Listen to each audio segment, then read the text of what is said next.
tell me that I'm never gonna make it. They want me to do something that could make sense. They hate when I keep dreaming I'll be famous, but I don't give a fuck, I'ma keep chasing.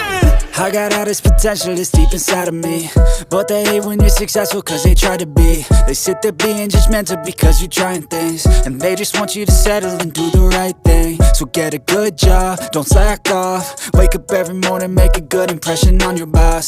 Don't do anything that I wouldn't do, and when you're making money, make sure you don't spend it too soon.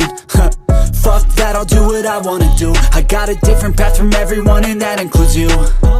Who are you to tell me how to live life? In these times it feels like nobody's right, yeah. So I'ma figure out what else we succeed, and then invest all of my time into that and proceed.